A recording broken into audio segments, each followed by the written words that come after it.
Good afternoon, everyone. We'll get started with session 3. And to kick it off is our caregiver perspective by Angela Sanchez-Rivera. Angela is a Puerto Rican cultural worker, grant writer, and doula. She has over 10 years of experience developing cultural projects and social activism efforts. She has worked with organizations and artists in Puerto Rico, Boston, and New York, helping with fundraising as well as development strategies. She holds a bachelor's degree in comparative literature and a master's degree in cultural management and administration from the University of Puerto Rico. And she also holds professional certifications in grant writing, lactation counseling, and as a full-spectrum doula. Her husband was diagnosed with cholangiocarcinoma in 2020 and is currently battling a recurrence since the summer of 2022. They live in Houston, Texas, and have 2 children, a cat, and a dog. Welcome, Angela.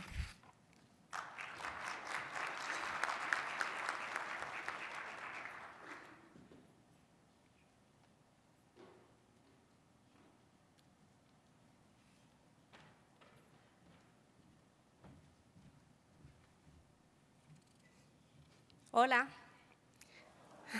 Hello, everybody.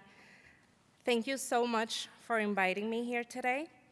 I am honored and humbled to share space with such an incredible and strong community. My name is Angela, and I am from Puerto Rico, or Boriquen, the name given by our ancestral Taínos. I am the primary caregiver for my husband, Pedro, with whom I have 2 beautiful children, Luna and Luca. As much as he had wanted to, he is not here today with me as he's getting chemo this week. I thank him for trusting me to share our story.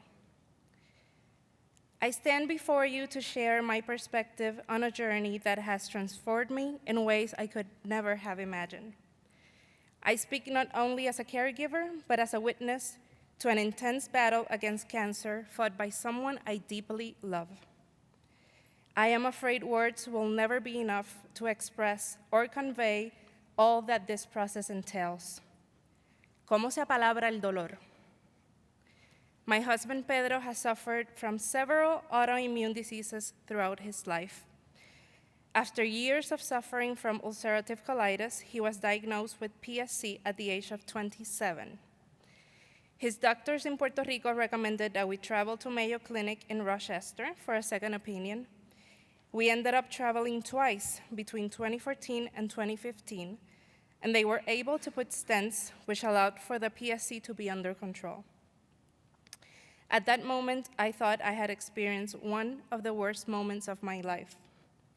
We tried our best to put that experience behind us. I finished my master's, we bought an apartment, we had our second baby. Life was good. Fast forward to 2019 and the PSC came back, this time very aggressively, and my husband ended up needing a liver transplant in January 2020. At that moment, I really thought we were close to losing him. Mind you, we were already dealing with chaos back home, managing the aftermath of Hurricane Maria, several earthquakes, and the pandemic threat. We found ourselves navigating a broken healthcare system in a bankrupt government due to damage from years and years of colonialism in Puerto Rico. Nevertheless, we kept going, moving forward. What else could go wrong?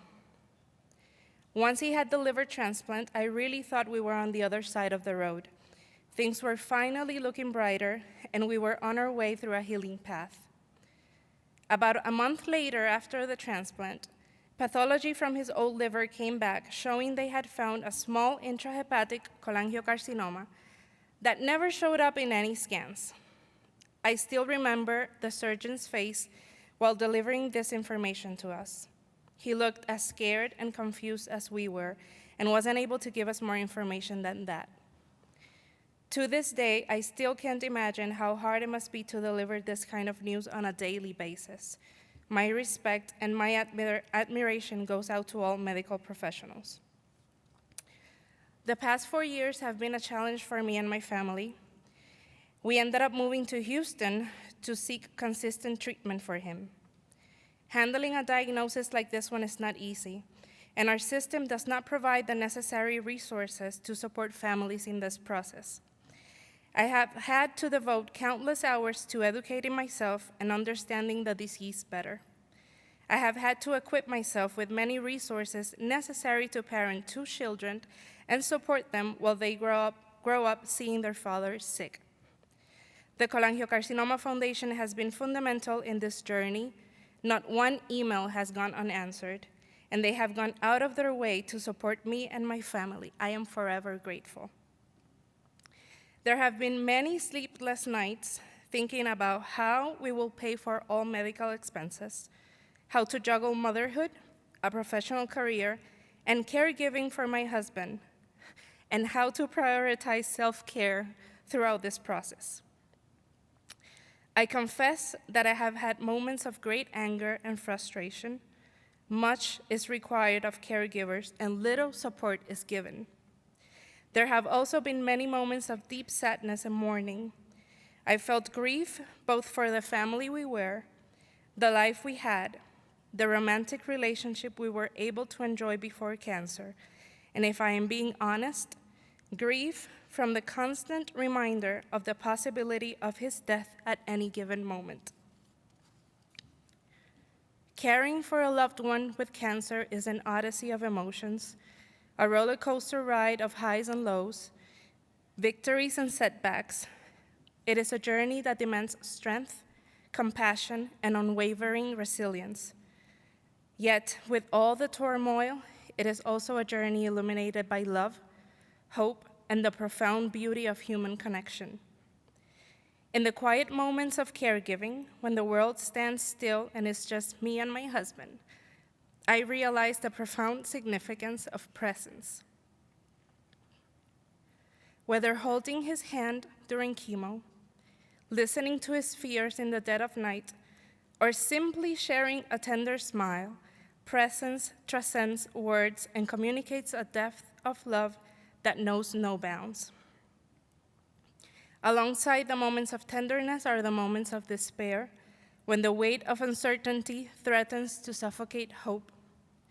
Cancer is a relentless enemy, testing the limits of our endurance and challenging the very fabric of our beliefs. In these moments, it's easy to feel overwhelmed and question the fairness of everything. Yet, it's precisely in these moments that our resilience is strengthened. For me, caregiving has been a journey of self-discovery that has unveiled a strength I never knew I possessed. It has taught me the true meaning of empathy, walking in someone else's shoes and shouldering their burdens as if they were mine. It has shown me that vulnerability is not a weakness, but a profound expression of humanity, and that in our darkest moments, the light of compassion guides us home. It has taught me to ask for help and be open to receiving it. Most importantly, caregiving has reaffirmed my faith in the power of love. Love is the force that propels us forward when all seems lost, the beacon of hope that lights our path through the darkest of nights. It is our silent vow to stand by each other, come what may, and our unwavering commitment to fight alongside our loved ones until the end. As caregivers, we may not have the power to cure, but I like to believe we have the power to heal. We heal with our presence, with our compassion, and with our unwavering support. And though the road may be long, we walk it with courage, knowing that our love is the greatest gift we can offer. Despite all this pain, there have been moments of pure beauty. I am seeing my children grow and become sensible people. The capacity for compassion they show proves that another world is possible, and that fills me with a lot of hope. I have seen how our extended family has come together to support us, and we have been able to work on our differences and actively advocate for healthier relationships. And I have been able to see in my husband an extreme desire to live. Pedro has faced this illness with a fortitude of character that I had never seen in anyone. He has challenged me to live more willingly and offer the world a better version of myself every day. Even in the smallest act of kindness, something good had to come out of all this pain. Receiving this diagnosis is one of the cruelest experiences one can have. No one deserves this, but I do want to convince myself I am lucky to have lived this life with my husband and our kids, including the sad parts. I'd rather live this than nothing at all. Walking beside Pedro is a huge honor I cherish greatly. In closing, I stand here not only as a caregiver, but as proof of the enduring power of love in the face of adversity. I am and always will be a romantic. Though our journey may be filled with challenges, let us never forget that it is love that sustains us, love that binds us, and love that ultimately triumphs over even in the darkest of days. I truly believe que el amor todo lo puede, todo lo cura, y todo lo salva. Again, thank you to the Cholangiocarcinoma Foundation for fostering a sense of community and support that holds us. Also, gracias Lourdes for hosting support groups in Spanish. Sonia y tú han sido un ancla en todo este proceso. Bell Hooks said, and I quote, "Rarely, if ever, are any of us healed in isolation. Healing is an act of communion." May we always be able to see beauty and the light in the most stormy experiences, and if not, let us at least be surrounded by people who support us and reminds us of the path. Gracias.